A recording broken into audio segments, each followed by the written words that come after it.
Bonjour les amis, je suis content de vous retrouver comme à chaque fois pour aborder aujourd'hui un nouveau thème relatif à la constitution d'une société par action. Donc nous allons voir les écritures comptables à travers un cas pratique corrigé et commenté. Donc mes amis, on va lire d'abord l'énoncé de ce cas pratique, puis nous allons le corriger, passer les écritures comptables et on va les commenter enfin pour une meilleure compréhension.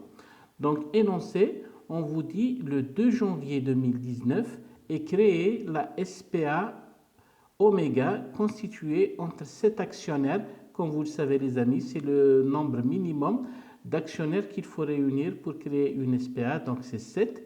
On vous dit Adel, Brahim, Shahira, Dalila, Al-Hadi, Feyrouz et Riles.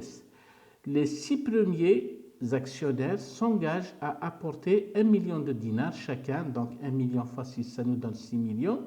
Et puis, Riles, le dernier actionnaire, on vous dit, il s'engage à apporter la situation active et passive de son entreprise qui comprend. Donc, Riles, il avait déjà une entreprise individuelle, donc il s'engage à apporter pratiquement tous ses actifs et bien entendu, vous verrez un petit peu ses passifs également parce qu'il a un passif, nous allons voir quels sont ces éléments.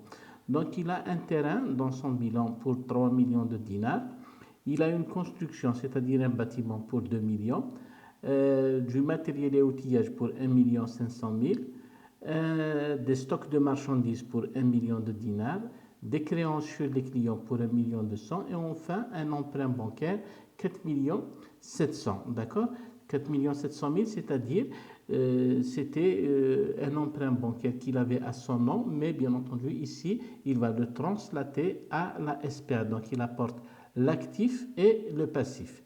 Puis, qu'est-ce qu'on vous dit?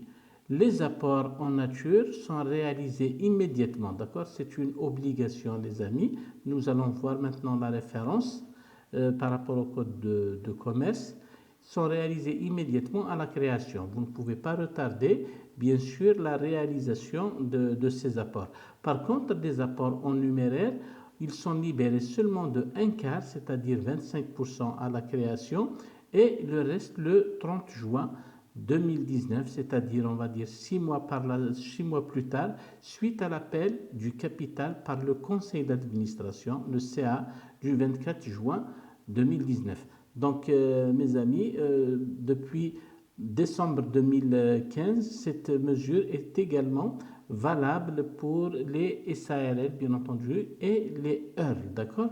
Donc, il y a une faculté, il y a une possibilité pour les sociétés de capitaux ainsi que les sociétés à responsabilité limitée de se libérer seulement de un quart du capital, à charge pour elles de libérer le reste sur 5 années. Donc, qu'est-ce qu'on nous demande de faire, les amis? D'abord, déterminer le pourcentage de participation de chaque actionnaire et deuxièmement, passer les écritures comptables de constitution de la SPA Oméga. Donc, pour la référence légale, les amis, donc voilà, c'est l'article 596 du Code de commerce. J'ai fait une capture d'écran ici, donc vous avez la possibilité de la lire, d'arrêter la vidéo, etc. D'accord? Ou de reprendre carrément la référence dans le Code de commerce algérien. Donc c'est ici que l'on vous dit que les apports en nature doivent être libérés immédiatement. Donc, par contre, les apports en numéraire, vous devez libérer, nous avons dit un quart, c'est-à-dire 25%, et le reste en une ou plusieurs fois sur 5 années à partir de l'immatriculation de la société au registre de commerce. D'accord? Donc nous vous avons donné ici la référence article 596 du Code de commerce et bien entendu si vous souhaitez la référence par rapport au SARL et EURL, c'est l'article 567 du même Code de commerce. Parfait les amis, donc maintenant nous allons commencer le corrigé type. D'abord, nous avons dit on va calculer le pourcentage de participation de chaque actionnaire. D'accord? Donc, on va d'abord calculer l'apport de l'actionnaire Riles parce qu'on ne le connaît pas encore. Est-ce que vous êtes d'accord? Nous avons dit que pour les 6 premiers actionnaires, c'est 1 million chacun, donc c'est 6 millions. mais nous n'avons pas encore connu quel est l'apport net de l'actionnaire Riles. Donc, qu'est-ce qu'on va faire? On va dresser tout simplement le bilan au 2 janvier de cette entreprise Riles. Donc, on va mettre à l'actif, comme vous le savez, c'est classique, mes amis, tous les biens que possède, si vous voulez, Riles dans son entreprise individuelle. Et bien sûr, au passif, nous avons le capital que nous allons déterminer. Et bien entendu, l'emprunt bancaire, nous avons dit qu'il était de 4 700 000 à la date d'arrêté du bilan. Donc, qu'est-ce qu'on va faire ici? On va d'abord calculer les actifs, ils valent combien? Et comme vous le savez, c'est une règle de base. L'actif doit être toujours égal au passif. Et puis, on va déterminer le poste manquant. D'accord?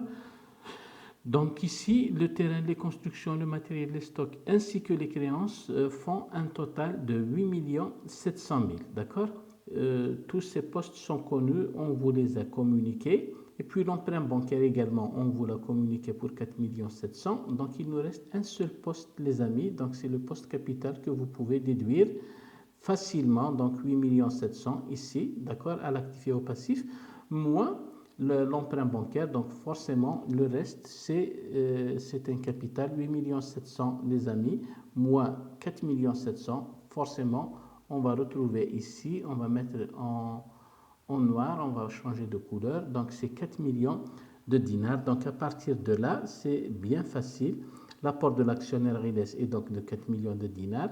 Le capital total, il est égal à 1 million fois 6, c'est-à-dire comme les 6 premiers actionnaires vont apporter chacun 1 million de dinars, fois 6, ça nous donne 6 millions, plus les 4 millions de l'apport de Riles, c'est-à-dire l'actif net de son entreprise, qui est de 4 millions, ça va nous faire en tout 10 millions. Et à partir de là, bien sûr, nous pouvons déterminer le pourcentage de participation de chaque actionnaire. Comme les apports des 6 premiers actionnaires sont tous les mêmes, donc ils apportent chacun 1 million, rapporté au capital total de 10 millions, donc chacun des 6 premiers a une participation de 10%. Forcément, pour Riles, donc il va avoir la différence, donc 60% ici pour les 6 premiers, donc 10% fois 6 c'est 60%. Le reste c'est pour Riles, donc il apporte 40%. Vous pouvez également déterminer en divisant l'apport net, c'est-à-dire les 4 millions, par le capital total de la SPA. 4 millions divisé par 10 millions égale 40%, plus 60%, nous avons dit, ça fait les 100% du capital. Maintenant, les amis, nous allons commencer naturellement par les écritures comptables. Nous allons un petit peu mettre en pratique ce que nous venons de dire à l'instant. Donc, mes amis, pour les écritures comptables de constitution d'une SPA, ce qui est valable, nous avons dit depuis décembre 2015 pour les SARL et les heures naturellement. Donc, ça se passe, si vous voulez, par étapes successives. D'accord? Donc, le capital, il est souscrit intégralement à la Constitution. C'est une obligation. D'accord? Article, nous venons de le lire pour les SPA 596. D'accord? Le capital doit être souscrit immédiatement. Donc, nous allons passer d'abord l'écriture de souscription. Puis, nous allons bien entendu passer les promesses d'apport. Après les promesses d'apport, nous avons la réalisation des apports. Donc, voyez avec moi maintenant. Donc, première écriture, mes amis, on va passer cette écriture. J'ai préféré la scinder en 2 articles, c'est-à-dire 2 écritures comptables, ici pour la constitution du capital. Pourquoi? Parce que nous avons dit il y a une partie qui est souscrite et appelée intégralement dès le départ. Par contre, il y a une partie qui n'est pas appelée, d'accord?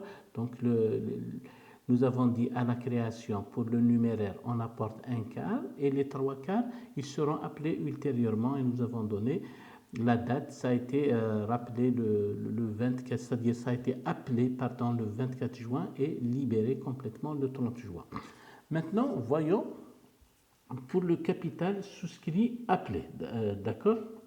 Donc nous avons 456, c'est le numéro de compte associé apport sur le capital pour 5 500 000 et le compte de capitaux, si vous voulez, c'est le 1012, c'est-à-dire capital souscrit appelé non versé. Dans un premier temps, mes amis, bien entendu, quand on passe par devant le notaire, bien sûr, on va se présenter avec un peu un procès verbal des actionnaires. Nous allons traduire un petit peu notre volonté auprès du notaire qui va rédiger les statuts. Bien sûr, nous allons expliquer un petit peu l'ensemble des apports que l'on va effectuer. D'accord? Donc, pour le premier apport, c'est-à-dire pour l'apport qui est souscrit et appelé, nous avons dit c'est 5 500 000. Comment est-ce que nous avons déterminé ces 5 500 000? Donc, c'est l'apport de la situation de Riles, n'est-ce pas? Nous avons dit c'est 4 millions. 4 millions plus, si vous voulez, l'apport en quelque sorte des 25% qui sont, si vous voulez, appelés immédiatement, que nous sommes obligés d'apporter immédiatement pour ce qui est des apports numéraires. Donc, si vous voulez, c'est combien? Capital souscrit non appelé, bien sûr, nous pouvons le déterminer ici. On va mettre ça en noir. Donc, c'est 4 500 000. Est-ce que vous êtes d'accord? Donc, 4 500 000, on va appeler le reste du numéraire plus tard. Par contre, il faut apporter immédiatement le reste. Donc, 1 500 000, d'accord? 1 500 000 en concurrence de 6 millions. Il nous reste, bien sûr, 4 500 000. Donc, 4 millions plus 1 500 000, ça nous fait 5 500 000. Passons maintenant pour la fraction du capital en numéraire qui n'est pas, bien sûr, appelée immédiatement. Donc, on retrouve les 4 500 000 ici. C'est ce qu'on a déterminé, bien entendu, tout à fait en haut, d'accord? Et pour le compte, mes amis, ça va être le compte 109, capital souscrit non appelé, d'accord? On va le loger ici. Et c'est pour la première fois, si vous voulez, que l'on retrouve en quelque sorte un compte de capitaux au débit. Et bien entendu, si nous souhaitons dresser notre bilan à cette date, nous allons retrouver le 109 à l'actif du bilan au lieu de le retrouver, si vous voulez, du côté des capitaux propres parce qu'il vient en diminution. D'accord? C'est pour cela d'ailleurs que la nomenclature des comptes a choisi de le mettre ici, bien entendu, dans le compte 109. Et le compte de contrepartie, c'est le 1011 actionnaire capital souscrit non appelé. D'accord? Vous voyez bien, c'est des comptes de capitaux qui jouent au débit et au crédit. Ceci, donc, avec ces deux premières écritures, nous avons bouclé l'écriture de constitution du capital. Vous voyez bien, 5 500 000 et 4 500 000, ça nous donne 10 millions. C'est le capital total de la société. Maintenant, les amis, on va passer à la réalisation de l'apport. On va commencer par la situation de Riles, c'est-à-dire le bilan de Riles. Qu'est-ce que nous allons faire? Nous allons mettre tout simplement les comptes d'actifs au débit et les comptes du passif. Nous en avons d'abord un seul comme, si vous voulez, dette de Riles. Et puis, il nous reste 456, c'est la réalisation en quelque sorte de l'apport. On va créditer la situation, on va créditer, si vous voulez, le compte d'apport de Riles. Pour son apport net, nous avons dit qu'il apporte 4 millions et, bien entendu, après l'avoir dans un premier temps débité le 456 pour 4 millions, nous allons bien entendu le créditer parce qu'on réalise, d'accord? On réalise l'apport. On parle de promesse d'apport, puis réalisation de l'apport, d'accord? Donc vous voyez ici les comptes de l'actif. Nous les reprenons ici tels qu'ils figurent dans le bilan. Et puis le compte de passif, l'emprunt bancaire, nous allons le mettre du côté du crédit, c'est tout à fait normal parce que la nouvelle société créée, la SPA, prend en charge, si vous voulez, la dette qui figurait, si vous voulez, au nom de l'associé ou bien de l'actionnaire Riles. Ça va devenir, bien entendu, désormais une dette de la SPA. On dit que la SPA prend en charge l'actif et le passif, c'est-à-dire il bénéficie de tous les éléments actifs, mais prend en charge également le passif de Riles. Donc vous voyez mes amis, là juste après nous allons comptabiliser la réalisation, le versement si vous voulez du quart du capital des actionnaires qui vont apporter chacun, si vous voulez, sa contribution, un quart, si vous voulez, de sa contribution au capital de la société. Comment est-ce que nous avons trouvé les 1,5 million? Nous avons dit c'est, si vous voulez, c'est 6 millions fois 25%, d'accord? Un quart de 6 millions, c'est 1,5 million. Comme vous pouvez également, si, et bien entendu, il y a la légalité des actionnaires, pour 1 million chacun, n'est-ce pas? Donc vous avez pour chacun qui doit apporter 25% de 1 million, donc c'est 250 000, multiplié par 6, comme ils sont 6, 250 000 fois 6, vous allez retrouver les 1,5 million. Donc permettez-moi, mes amis, de faire ici une petite remarque. Remarquez ici le 456. Il figure pour la situation d'Oriles pour 4 millions et pour les 6 autres actionnaires pour 1,5 million. 4 millions et 1,5 million. Ça nous donne combien? 5,5 millions et on les retrouve ici. Donc c'était en quelque sorte une opération que l'on retrouve 456 au débit, 456 au crédit. Donc on a soldé, si vous voulez, la première partie du capital qui est souscrit et qui est appelé. D'accord? Donc jusque-là, c'est bon. Nous allons maintenant continuer, bien sûr, juste après avoir libéré, si vous voulez, tout le capital appelé en quelque sorte. Donc, nous avons dit 5 500 000, nous allons régulariser le compte du capital, d'accord? C'est un petit peu, mes amis, comme des haltes, d'accord? Comme des haltes, vous imaginez un petit peu un train, d'accord, qui passe par plusieurs gares. Donc, nous sommes partis de la première gare, donc nous allons, si vous voulez, régulariser le capital, d'accord? Vous voyez bien ici, régularisation du capital souscrit, appelé et versé. Maintenant, nous n'avons plus de capital pour du moins la première tranche qui n'est pas versé, d'accord? Nous avons tout versé, d'accord? Nous avons dit 4 millions plus 1,5 million, c'est 5,5 millions. Souvenez-vous, ce sont des numéros de compte qui sont préconisés ici, d'accord?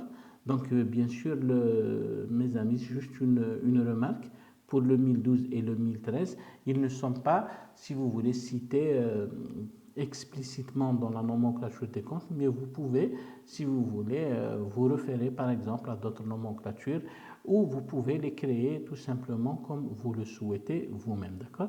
Du moins, le PCG français préconise ces numéros de compte 1012, 1013 et 1011, d'accord?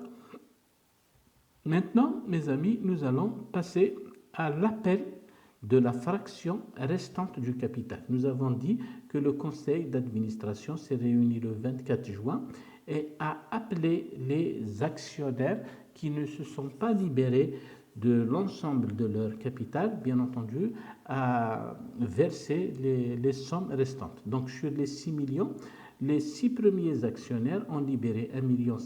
Donc combien il reste? Il reste 4 500 000. Donc voilà, ici, le 109 qui était, si vous voulez, débité tout à fait au départ, vous voyez ici, il était tout à fait au départ au débit. Et bien entendu, comme nous faisons l'appel, le conseil d'administration en quelque sorte appelle les actionnaires à se libérer du reste. Donc le 109 n'a plus sa raison d'être. Donc qu'est-ce qu'on fait? On va le solder. On va le solder par quel compte? Associé opération sur le capital, c'est-à-dire c'est le compte de la promesse d'apport. Donc là, en principe, nous allons effectuer le versement du reste du numéraire restant pratiquement dans l'immédiat. Ici, le conseil d'administration, on va dire, il a donné une semaine aux actionnaires pour se libérer du reste et vous voyez bien que ça a été, on va dire, exécuté 512. Donc le compte bancaire de la SPA sera débité par le solde du 456. Vous voyez bien, mes amis, c'est un compte de transit qui est soldé immédiatement après. Vous voyez, 456 pour 4 500 000. Maintenant, qu'est-ce qu'on va faire? Et bien sûr, comme un petit peu ici, vous voyez, on va régulariser le capital pour les 4 500 000. C'est tout à fait normal, d'accord? Ces transits, ce sont des comptes éphémères. Juste après, si vous voulez, on va solder ces comptes-là. 1012 à 1013, bien entendu, parce que nous nous sommes libérés de la totalité. Maintenant, nous avions au départ libéré 1,5 million, il nous reste 4,5 millions, donc c'est les 6 millions qui ont été en définitive, si vous voulez, régularisés, d'accord? Et puis, bien sûr, le 1013 ici, que nous avons crédité tout à fait deux fois. Donc, vous avez ici 1013, d'accord? Vous avez une partie ici pour 5,5 millions et vous avez une partie ici pour 4,5 millions. Donc, ça nous donne combien? 4,5 millions et 5,5 millions, c'est 10 millions.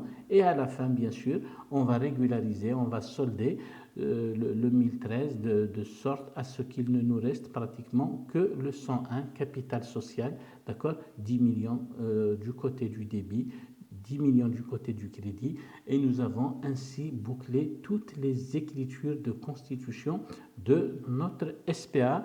Donc j'espère que vous m'avez suivi, mes amis. Donc qu'est-ce que vous devez retenir en quelque sorte à travers ce que nous venons de dire, c'est que pour les SPA, mes amis, les apports hors nature doivent être libérés immédiatement, d'accord?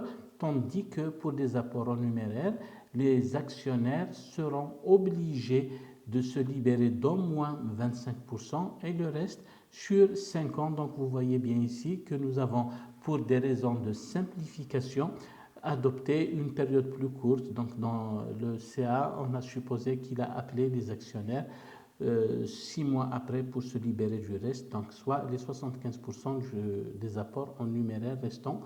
Donc voilà, nous avons dit il y a 3 phases qu'il faut retenir. D'abord, c'est la souscription, d'accord? Et puis c'est l'appel à libérer le reste, et puis c'est la libération totale et définitive de notre capital. J'espère, mes amis, que cette vidéo vous aura plu. J'espère vous retrouver très bientôt autour de nouvelles vidéos sur de nouveaux thèmes que vous allez me suggérer. D'ici là, portez-vous à merveille et au plaisir de vous retrouver. Au revoir.